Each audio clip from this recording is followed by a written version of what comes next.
Janata Dal you के कार्यालय पहुंचे मुख्यमंत्री नीतीश कुमार। बंगाल चुनाव पर की चर्चा।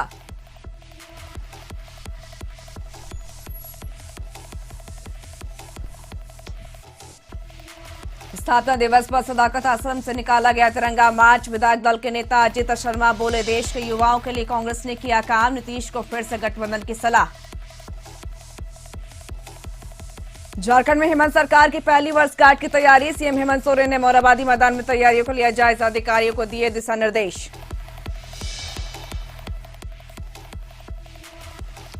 29 दिसंबर को विश्वासघात दिवस मनाएगी आजसू पार्टी। सरकार के 1 साल पूरे होने के उपलक्ष्य में गिनाएगी सरकार की विफलताएं।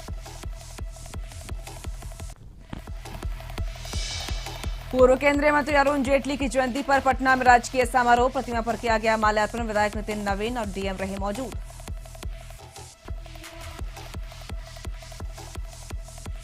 अंडरवर्ल्ड डॉन दाऊद इब्राहिम का सहयोगी अब्दुल मजीद कुट्टी झारखंड से गिरफ्तार। गुजरात एसटीएफ पुलिस ने जमशेदपुर के मानगो से किया अरेस्ट। नाम बदलकर रह रहा था अब्दुल मजीद। और लातेहार में जारी हाथियों का आतंक। 12 गांव में जमकर मचाया उत्पात। कई मकानों को किया गया ध्वस्त, फसलों को भी पहुंचाया नुकसान।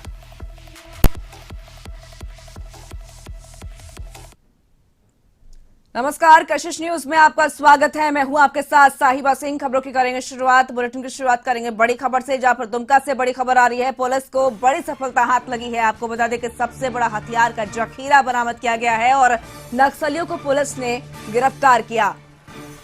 तो इस वक्त की बड़ी खबर, जहां पर दुमका में पुलिस को बड़ी सफलता हाथ लगी, और इस पर अधिक जानकारी के साथ हमारे साथ दुमका संवाददाता मृत्युंजय जुड़ चुके हैं। मृत्युंजय, दुमका में पुलिस को बड़ी सफलता हाथ लगी है, सबसे बड़ा हथियार का जखीरा बरामद किया गया है, पूरी जानकारी क्या है और पुलिस को सफलता कैसे मिली? साहिबा, बता दूं कि गिरिडीह पुलिस ने वहां पे छापामारी करके यहाँ के कुछ नक्सली जो दुमका से गिरिडीह की तरफ मूव कर रहे थे उनको पकड़ा था, जिसमें कि प्रशांत रूप सूरजदा और सुधीर जो है सुधीर दा यहाँ पे एक्टिव थे काफी संथाल परगना में। वो पुलिस के हत्थे चढ़ गए। बाद में उनके निशानदेही पे जब उनको लेकर दुमका के नक्सल क्षेत्र में लाया गया तो यहाँ के एसएसबी और पुलिस बल ने मिलकर उनकी निशानदेही पे यहाँ के जंगलों से जो है हथियारों का जखीरा बरामद किया, जिसमें कि एंसास राइफल और एक अमेरिकन राइफल भी है, 303 राइफल। यूं बोले तो यार 6 राइफल यहाँ पे बरामद हुए हैं और बहुत सारे मैगजीन है और डिटोनेटर और ये विस्फोटक पदार्थ भी यहाँ पे काफी बड़ी मात्रा में बरामद किया गया। तो पुलिस का ये मानना है कि जिस तरह से नक्सलियों का ये हथियारों का जखीरा बरामद हुआ है, उससे नक्सली जो है पूरी तरह से हथियार विहीन हो चुके हैं। और ये भी पुलिस का कहना है कि दुमका क्षेत्र, संथाल परगना क्षेत्र जो नक्सल प्रभावित कहा जाता था, अब संभवतः नक्सली विहीन कहा जा सकता है। यहाँ पे नक्सली यूं माना जाए तो कह रहे हैं कि यहाँ पे नक्सली खत्म हो चुके हैं। जी साहिबा, बिल्कुल, बहुत बहुत शुक्रिया तमाम जानकारी के लिए मृत्युंजय। तो आपको बता दें, दुमका में पुलिस को बड़ी सफलता हाथ लगी और नक्सलियों को पुलिस ने गिरफ्तार किया और साथ ही हथियारों का जखीरा बरामद किया गया। खबरों में आगे बढ़ेंगे, बात करेंगे जनता दल यू के कार्यालय में मुख्यमंत्री नीतीश कुमार से बंगाल से आए प्रतिनिधि ने मुलाकात की और बंगाल में होने वाले चुनाव को लेकर मुख्यमंत्री ने उनसे चर्चा की। मुख्यमंत्री के साथ जनता दल के राष्ट्रीय अध्यक्ष आरसीपी सिंह और पार्टी के वरिष्ठ नेता मंत्री विजय कुमार चौधरी भी मौजूद थे। तो बता दें आपको कि मुख्यमंत्री नीतीश कुमार आज जदयू कार्यालय पहुंचे और आगे आने वाले बंगाल चुनाव को लेकर मुख्यमंत्री ने चर्चा की और बंगाल से आए प्रतिनिधियों से सीएम नीतीश कुमार ने मुलाकात की और साथ ही बंगाल में आने वाले दिनों में चुनाव होने वाले हैं, इसको लेकर बंगाल से आए प्रतिनिधियों से चर्चा की।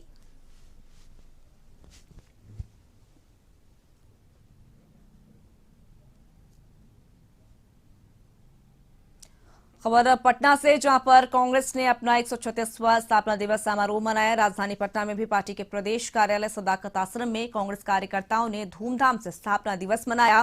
मौके पर प्रदेश अध्यक्ष मदन मोहन झा समेत पार्टी के तमाम नेता मौजूद रहे। स्थापना दिवस के मौके पर केंद्रीय नेतृत्व के निर्देश पर पार्टी के नेता कार्यकर्ता प्रदेश मुख्यालय में जमा हुए और पार्टी संगठन को मजबूत और एकजुट रखने की शपथ ली। इस दौरान कांग्रेस विधायक दल नेता अजीत शर्मा ने कहा कि देश के युवाओं के लिए कांग्रेस पार्टी ने ही काम किया है और आगे भी करेगी। जो कर रहे हैं कांग्रेस पार्टी की बात यह है कि कांग्रेस पार्टी पूरे देश को आज़ादी दिलाई है, पूरे देश को आगे बढ़ाने में काम किया है और आगे भी कांग्रेस ही पूरे देश में युवकों को रोजगार देगा और किसानों को भला। खबरों में आगे बढ़ेंगे। रांची में भारतीय राष्ट्रीय कांग्रेस का 136वां स्थापना दिवस मनाया गया। राजभवन के समीप यह स्थापना दिवस मनाया गया। इस मौके पर विभिन्न इलाकों से कांग्रेस के नेता तिरंगा यात्रा कर पहुंचे और इस कार्यक्रम में झारखंड प्रदेश कांग्रेस के अध्यक्ष रामेश्वर, पूर्व केंद्रीय मंत्री सुबोधकांत सहाय सहित कांग्रेस के कई दिग्गज नेता मौजूद रहे।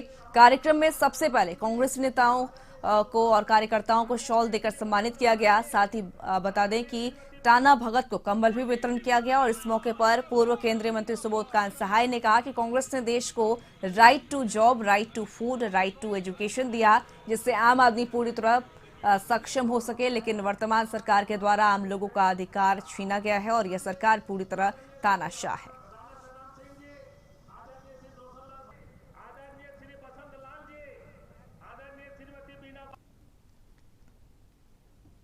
खबरों में आगे बढ़ेंगे। बात करेंगे पटना का, जहां पर भारत के पूर्व वित्त मंत्री और बीजेपी के वरिष्ठ नेता स्वर्गीय अरुण जेटली की 68वीं जयंती मनाई गई और इस मौके पर आज पूरा देश उनको श्रद्धांजलि दे रहा है। पूर्व केंद्रीय मंत्री और दिवंगत भाजपा नेता अरुण जेटली की जयंती के अवसर पर पटना के कंकड़बाग के नवनिर्मित पार्क में उनकी आदमकद प्रतिमा पर माल्यार्पण किया गया। अरुण जेटली की प्रतिमा पर माल्यार्पण करने पहुंचे बिहार के पूर्व उप मुख्यमंत्री सुशील कुमार मोदी ने कहा कि बिहार में जेडीयू बीजेपी के रिश्ते की नींव रखने वाले अरुण जेटली ने जयंती के मौके पर हम उन्हें याद कर रहे हैं। अरुण जेटली जैसे शख्सियत कोई दूसरा नहीं हो सकता। अरुणाचल प्रदेश में जदयू के तोड़ने के सवाल पर सुशील कुमार मोदी ने कहा कि अब जदयू के नेता भी कह रहे हैं कि अरुणाचल की घटना का असर बिहार की सरकार पर नहीं पड़ेगा। साथ ही साथ सुशील कुमार मोदी ने यह भी कहा कि अरुण जेटली अगर जिंदा होते तो किसानों का आंदोलन तो जो पिछले 1 महीने से ज्यादा तक चल रहा है वो नहीं होता और साथ ही कहा कि अरुण जेटली होते तो कोई ना कोई रास्ता निकल ही जाता। और बता दें कि आज अरुण जेटली की जयंती है और बिहार सरकार इसे राजकीय समारोह के रूप में मनाती है। सरकार बनवाने में उनकी बहुत बड़ी भूमिका थी और हमारी पार्टी के एक ऐसा नेता जिसकी कमी हम लोग को रोज खलती रहती है और मुझे पूरा विश्वास है कि आज अगर अरुण जेटली जी जिंदा होते तो किसानों की समस्याओं को लेकर जो या किसान के मुद्दे पर जो आंदोलन चल रहा है उसका कोई न कोई हल निकालने में वो सक्षम होते हैं। तो ऐसे व्यक्ति को जिसका बिहार के लिए बहुत बड़ा योगदान है बिहार के विकास में और बिहार के गठबंधन को बनाए रखने में, तो ऐसे अरुण जेटली जी के प्रति हम लोग अपनी विनम्र श्रद्धांजलि अर्पित करते हैं। का नेतृत्व इतना सक्षम है कि हर तरह की समस्या का समाधान करने में और सक्षम है और आरसीपी जी जो बने हैं राष्ट्रीय अध्यक्ष, हम लोग उनको अपनी बधाई और शुभकामना देते हैं और मुझे पूरा विश्वास है कि आरसीपी सेना के नेतृत्व में जनता दल यू और बीजेपी का तालमेल और जनता दल यू के लोगों ने कहा है कि जो भी कुछ हुआ है अरुणाचल में उसका कोई बिहार के गठबंधन पर असर नहीं पड़ेगा और बिहार की सरकार पर कोई असर नहीं पड़ेगा।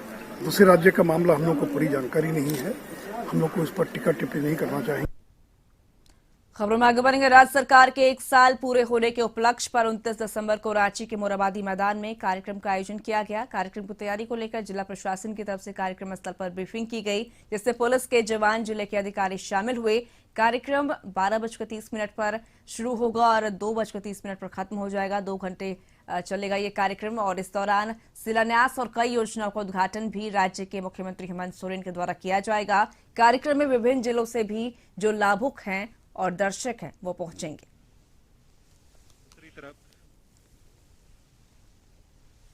कार्यक्रम जो लगभग 12:30 बजे शुरू होगा और ये 2 घंटे का कार्यक्रम रहेगा। इसमें सभी जिले से जो है दर्शक लोग आ रहे हैं, लाभुक आ रहे हैं। विभिन्न विभाग के जिले से विभिन्न विभाग के जो कार्यक्रम जो उनकी योजनाएं हैं उनका शिलान्यास उद्घाटन होगा और कुछ परिसंपत्ति का वितरण भी किया जाएगा, कुछ नियुक्ति पत्र का भी वितरण किया जा रहा है। इसके अलावा कोविड को लेकर जो है विशेष तैयारी की गई है। सोशल डिस्टेंसिंग के साथ ही पब्लिक को यहाँ पे बैठाया जाएगा। सभी के लिए मास्क की व्यवस्था की गई है और सैनिटाइजर की व्यवस्था की गई है यहाँ पर। और विधि व्यवस्था के लिए सभी जगह पर मजिस्ट्रेट और फोर्स का डिप्लॉयमेंट कर दिया गया है। वहाँ से लाभुक आएंगे तो उन लोगों का प्रॉपर फ्रिस्किंग और उनका सुरक्षा जांच हो जाए, और चूंकि हम लोगों को सेम टाइम सोशल डिस्टेंसिंग का पालन करवाना है, उनके पास सैनिटाइजर है कि नहीं है, मास्क है कि नहीं है, तो जहाँ से डीएफएम लगा रहेगा वहाँ पे मास्क दिया जाएगा और प्रॉपर फ्रिस्किंग के बाद वो लोग अपने सभा स्थल में आ जाएंगे। और जो माननीय लोग हैं, वीआईपी है, उन लोगों के लिए एंट्री की अलग व्यवस्था की गई है। वहीं गिरिडीह में आजसू पार्टी के केंद्रीय समिति सदस्य संजय कुमार साहू ने कहा कि 29 दिसंबर को सरकार के 1 साल पूरे होने के उपलक्ष्य में आजसू पार्टी विश्वासघात दिवस मनाएगी। इस दौरान सरकार के झूठे वादों का पोल खोला जाएगा और कहा कि विकास का काम हो या रोजगार देने की बात हो, सरकार सारे मोर्चा पर विफल साबित हुई है। कल पंचायत से प्रदेश तक कार्यक्रम के जरिए सरकार के खोखले वादे की पोल खोलेगी आजसू। झारखंड सरकार का गठन का कल 1 साल पूरा होने जा रहा है। झारखंड सरकार चूंकि जेएमएम का सरकार है, जेएमएम गठबंधन का सरकार है, तो इन्होंने जो वादे चुनाव में किए थे कि प्रधानमंत्री आवास 3 लाख का बनवाएंगे और बहुत सारे ऐसे वादे थे, नौकरी देना है, बहुत तरह वादे थे जो एक भी काम इनके धरातल पर नहीं अभी तक पहुंचा है। खबरों में आगे बढ़ेंगे। झारखंड सरकार के 1 वर्ष पूरे होने पर सरकार के निर्देश पर जामताड़ा जिला प्रशासन द्वारा गांधी मैदान में विकास मेला का आयोजन किया जाएगा। इसको लेकर उपायुक्त द्वारा कार्यक्रम स्थल का निरीक्षण किया गया और पदाधिकारियों को आवश्यक दिशा निर्देश दिए गए। ऐतिहासिक गांधी मैदान में आयोजित होने वाले इस कार्यक्रम में विभिन्न विभागों द्वारा स्टॉल लगाकर विभाग के द्वारा किए जाने वाले कार्यों की जानकारी दी जाएगी। साथ ही सरकार की कल्याणकारी योजनाओं से लोगों को अवगत कराया जाएगा। मौके पर विभिन्न योजनाओं के लाभुकों के बीच परिसंपत्ति के वितरण की जाएगी। साथ ही करोड़ों रुपए की योजनाओं का शिलान्यास उद्घाटन किया जाएगा। इस विकास मेले में मुख्य अतिथि कौन होंगे ये अभी तक तय नहीं हुआ है, और लेकिन यह माना जा रहा है कि इस विकास मेले में सरकार के कोई मंत्री भाग लेंगे। सरकार का 1 साल पूरे होने के उपलक्ष्य में यहाँ पर विकास मेला का आयोजन किया जाएगा, जिसके आलोक में तैयारी किया जा रहा है। इसमें सभी प्रकार के स्टॉल लगाए जाएंगे। विभिन्न विभागों के, एनजीओ के और भी जो संस्था लगानी चाहती है उनका हम लोग लिस्ट बना रहे हैं। इसमें वनाधिकार पट्टा के अलावा जो लाभ है उन लाभुकों को बुलाया गया है, उनको यहाँ पर दिया जाएगा। इसके वहीं पूर्व मुख्यमंत्री सह भाजपा विधायक दल के नेता बाबूलाल मरांडी ने सरकार के 1 वर्ष पूरे होने पर सभी जिलों में मेला लगाए जाने पर तंज कसते हुए कहा कि फुर्सत में रहने पर लोग मेला लगाते हैं, मेला लगाकर एक बार फिर जनता को ठगेंगे। संताल रंगनाथ दौरा समाप्त करने के बाद रांची लौटने के क्रम में बाबूलाल मरांडी कुछ देर के लिए जामताड़ा में रुके थे। उन्होंने कहा कि वर्तमान सरकार के लोगों ने चुनाव पूर्व कहा था कि सरकार बनेगी तो बिजली बिल माफ करेंगे, लेकिन जो गरीब बिजली जलाए भी नहीं उन्हें अभी सरकार 20,000 और 25,000 का बिजली बिल भेज रही है। कहा कि सरकार सब उल्टा पुल्टा कर रही है। सरकार से लोगों ने जितनी उम्मीद की थी सरकार ने उतना ही ना उम्मीद किया। मौके पर स्थानीय भाजपा कार्यकर्ताओं ने वीरेंद्र मंडल के नेतृत्व में बाबूलाल मरांडी का स्वागत किया। इस दौरान जिलाध्यक्ष सोमनाथ सिंह, पवित्रो महता सहित काफी संख्या में भाजपाई नेता मौजूद रहे। तो ऐसे ही लोग जब फुर्सत में रहते हैं, लोग इकट्ठे होते हैं, करा रहे हैं, ऐसे ही कुछ भाषण देंगे लोगों को, फिर से ठगे। लोगों से कहा था कि बिजली बिल माफ कर देंगे, लेकिन आजकल तो जगह जगह से लोग हमें खबर करते हैं। ये लोगों ने बिजली जलाए भी नहीं, 20,000 25,000 ऐसे लोगों के पास बिल पहुंच रहा है। अब गरीब बेचारा कहाँ से लाएंगे? तो सब सरकार उल्टा पुल्टा कर रही है, लोगों को परेशान किए हुए हैं। यहाँ रुकेंगे छोटे से ब्रेक के लिए। खबरों का सिलसिला जारी रहेगा।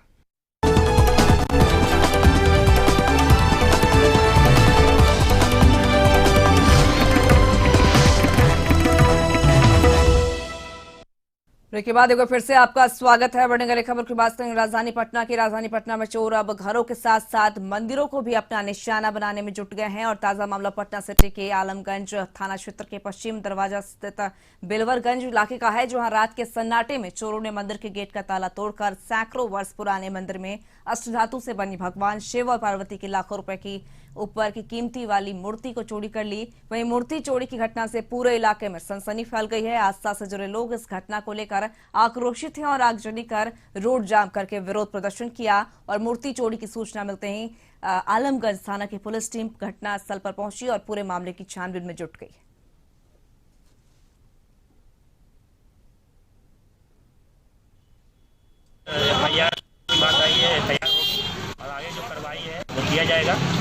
जाने बुझाने बात मान गए कि ठीक है सर आगे कार्रवाई जो किया जाएगा ताकि दूसरी का रिकवरी। वहीं सीतामढ़ी से बड़ी खबर बता दें आपको कि सीतामढ़ी के सोनवर्षा की घटना जहां पर मॉब लिंचिंग की दिल दहलाने वाली वारदात को अंजाम दिया गया है। 2 अपराधियों को ग्रामीणों ने पीट पीट कर मार डाला है। घटना जिले के सोनवर्षा थाना क्षेत्र के मयूरवा गांव की बताया जाता है कि मयूरवा गांव निवासी उपेंद्र यादव से अपाचे बाइक पर सवार 2 अपराधी हथियार के साथ रंगदारी मांगने के लिए पहुंचे थे। जब अपराधियों ने हथियार से उपेंद्र यादव को मारने की कोशिश की तब उपेंद्र यादव ने शोर मचाना शुरू कर दिया। इस पर सैकड़ों की तादाद में ग्रामीण इकट्ठा हो गए और दोनों अपराधियों को पीटना शुरू कर दिया। दोनों अपराधियों की इतनी बेरहमी से पिटाई की गई कि उनकी मौत घटना से पड़ी हो गई। हालांकि स्थानीय पुलिस दोनों अपराधियों के गंभीर रूप से घायल होने की बात कह रही थी। स्थानीय प्रत्यक्षदर्शियों के अनुसार अपराधियों ने गोली चलाते हुए भागने की भी कोशिश की, लेकिन ग्रामीणों के हुजूम के सामने उनका साहस टिक नहीं सका।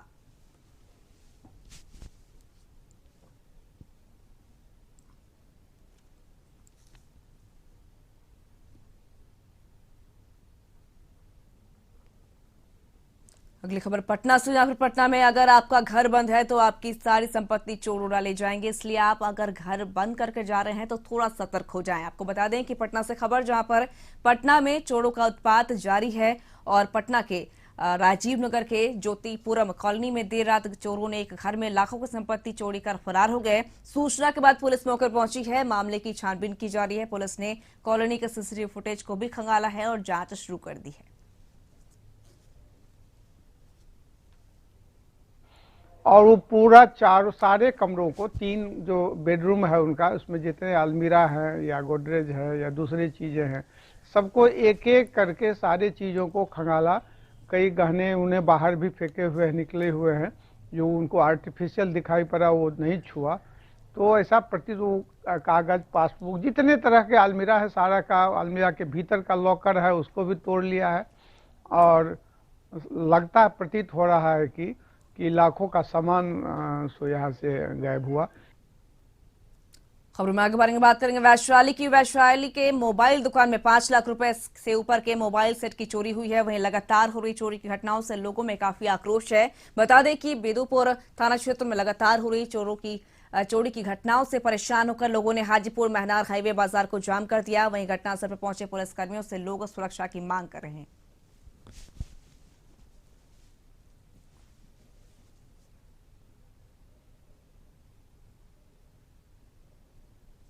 लातेहार से खबर, जहां पर लातेहार में जंगली हाथियों के झुंड का आतंक बदस्तूर जारी है और बीती रात्रि बालूमाथ वन प्रक्षेत्र के 12 गांव में जमकर उत्पात मचा है, जिसमें 3 ग्रामीणों के मकानों को पूरी तरह से ध्वस्त करने के साथ मकान में रखे अनाज को चट कर गए। झुंड ने इतना में ही अपना उत्पात नहीं थामा और गांव में लहलहाती फसलों को भी भारी नुकसान पहुंच रहा है। इधर ग्रामीण एकजुट होकर मसाल के सहारे झुंड को बाहर खदेड़ने के लिए सफल रहे, किंतु झुंड गांव के बाहरी इलाकों में अब भी डेरा डाले बैठे हैं, जिससे ग्रामीणों में भय व्याप्त है।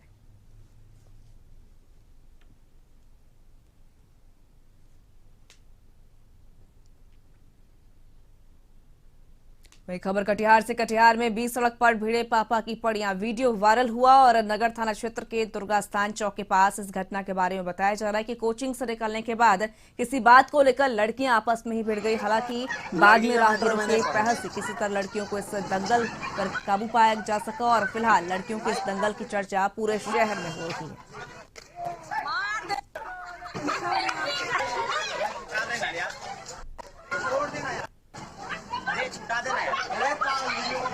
लड़की का मैटर मैंने पढ़ा।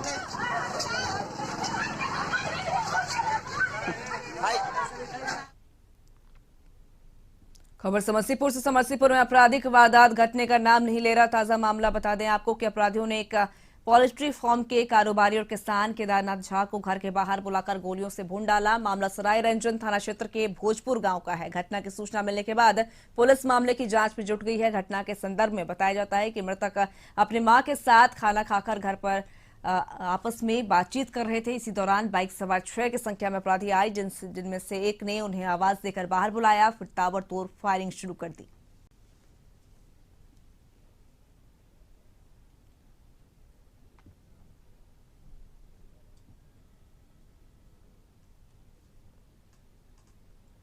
कटिहार से खबर, जहां पर कटिहार के सदर अस्पताल में महिला सुरक्षाकर्मी और उनके परिजनों ने वहां पर तैनात पुरुष सुरक्षाकर्मी की जमकर पिटाई की। बताया जा रहा है कि महिला सुरक्षाकर्मी ने पुरुष सुरक्षाकर्मी पर अभद्र आचरण का आरोप लगाया था। इसी बात को लेकर अब महिला पुलिसकर्मी के परिजन पुरुष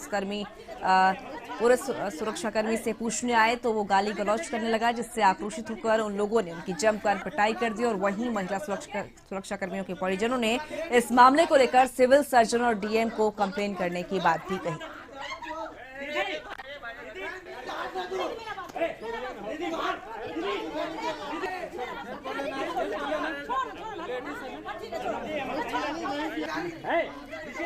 गाली कैसे दिया रे? तू दीदी को गाली कैसे दिया? लेडीज को तू गाली देता है रे?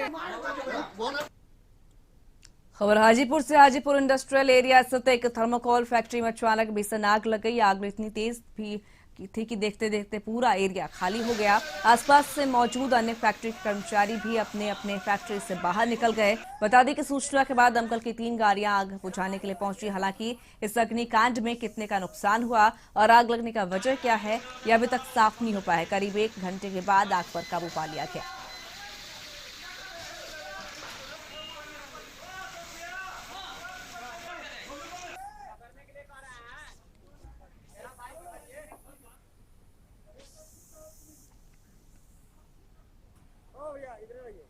और पटना से, बिहार में युवाओं को रोजगार और राज्य के विकास को इसकी सोच के साथ राज्य के 4 युवक राज्य में चीनी मिल खोलने का काम कर रहे हैं। और BIS प्राइवेट लिमिटेड के मुख्य निदेशक शशिकांत गुप्ता ने इसको लेकर प्रेस वार्ता कर बताया कि राज्य में गन्ने की खेती बड़े पैमाने पर होती है, मगर किसानों को उचित दाम न मिलने के कारण और चीनी मिल बंद हो जाने के कारण राज्य में चीनी उत्पादन का कार्य काफी धीमा है। इसी को लेकर कंपनी सासाराम के तिलौथू में चीनी मिल खोलने जा रही है, जिसका भूमि पूजन 16 जनवरी को किया जाएगा। कंपनी के निदेशक ने बताया कि 25 करोड़ की इस योजना के साथ फैक्ट्री को शुरू किया जाएगा, जिसमें राज्य के किसानों को भी फायदा होगा और बिहार के बेरोजगार युवाओं को रोजगार मिलेगा।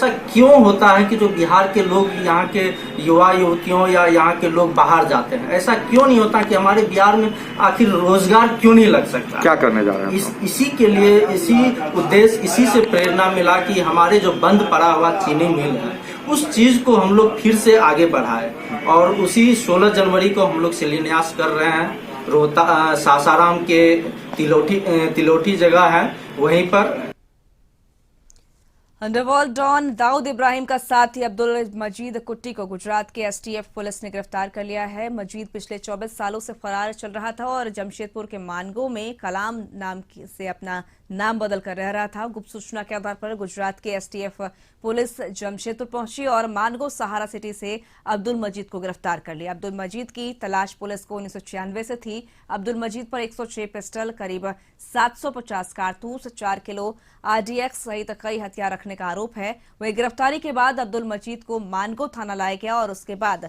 गुजरात के STF पुलिस ने अपने साथ गुजरात ले गए। वहीं बाकी बचे और साथियों की तलाश में STF पुलिस छापेमारी कर रही है। वैसे अब्दुल मजीद 2019 से जमशेदपुर में रह रहा है और टेल्को के एक मौलाना के माध्यम से यह जमशेदपुर पहुंचा था।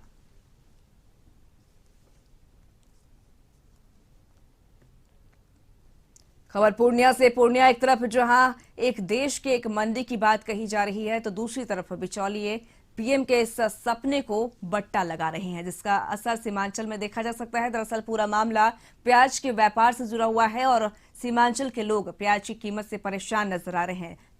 नासिक के सीमांचल आने वाली प्याज के रैक पर ब्रेक लगाए जाने से एक तरफ जहां लोगों को पहले से अधिक जेब ढीली करनी पड़ रही है तो प्याज का व्यापार करने वाले व्यापारी परेशान है। समूचा मामला नासिक से जुड़ा है, जहां प्याज व्यापारी संघ के अध्यक्ष सोहनलाल भंडारी द्वारा सीमांचल में नासिक से प्याज का रेक लगाने वाले सुरेंद्र कुमार भगत को रेक लगाने से रोक दिया गया। लिहाजा व्यापारी सुरेंद्र ने सरकार से गुहार लगाई है कि उन्हें इन बिचौलियों से मुक्ति दिलाकर नासिक में रेक लगाने की अनुमति दी जाए। महंगा है सर, 4-5 रुपया किलो तो महंगाई ये 2 साल 3 साल से मार रहे हैं जो नासिक के ब्रोकरों हैं, उसके द्वारा इसके चक्कर में लेट है। ये रेक देख रहे हैं जो गोदाम खाली पड़ा हुआ है, सब रेक की तैयारी है। रेक से प्याज आता था 6 साल 7 साल से, और यहाँ आने के बाद हम उचित मूल्य पर पूरे कोसी सीमांचल के लोगों को सप्लाई दिया करते थे। लेकिन पिछले 2 वर्षों से रेख बंद है। उस दिन से आज तक सीमांचल में, गुलाबबाग जिला में, पूर्णिया जिला में कभी रेख नहीं लगा है। इसका मुख्य कारण है कि वहाँ लोग बोलते हैं कि बिहार के लोग को रेख नहीं लादने देंगे। मैं 2013-14 से नासिक से रेख का काम करता था, प्याज भी उन्हीं से लेता था। वो रेलवे के भाड़े के नाम पर मुझे 10%, 12%, 13% ज़्यादा वसूली।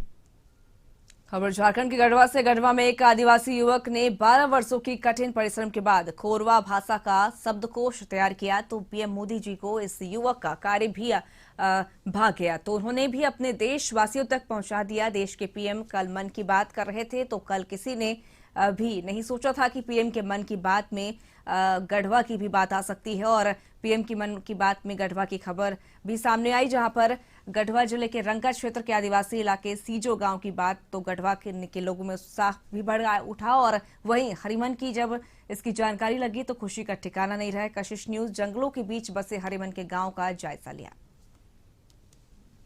अच्छा महसूस हो रहा है, गदगद महसूस हो रहा है, क्योंकि मन की बातें में जो प्रधानमंत्री जी रखे हैं, यह सुनकर मुझे एक गौरवपूर्ण हासिल मिल रहा है। जैसे कि लोग पिछड़े लोगों को पुकार रहे हैं, नाम दे रहे हैं, और जो विलुप्त है उसको जगाने का प्रयास भी नरेंद्र मोदी जी कर रहे हैं। इसके लिए लाखों करोड़ों धन्यवाद है। और मैं एहसास भी करता हूं कि मुझे भी कुछ कामों में, आर्थिक स्थिति में, शिक्षा में जैसे भी हो सुधार करेंगे, ऐसा मेरा विश्वास है। ये गढ़वा जिले के लिए गौरव की बात है कि इस जिले में हीरामन कोरवा जी ने 12 बरस के अथक प्रयास के बाद कोरवा शब्दकोश का एक लिखने का काम को संपन्न किया, और जिसकी चर्चा माननीय प्रधानमंत्री के द्वारा मन की बात में भी की गई है। तो उनका यह प्रयास कोरवा समुदाय के साथ साथ पूरे जिले के लिए ये गौरवशाली बातें हैं, और जिला प्रशासन इनको प्रति अपना सम्मान व्यक्त करता है, और इनके सम्मान के समारोह आयोजित करके हम लोग जिला प्रशासन की ओर से इन्हें भी सम्मानित करेंगे। इस बुलेटिन में बस इतना ही। बिहार झारखंड की खबरों के लिए आप देखते रहिए कशिश न्यूज। मुझे दीजिए इजाजत। नमस्कार।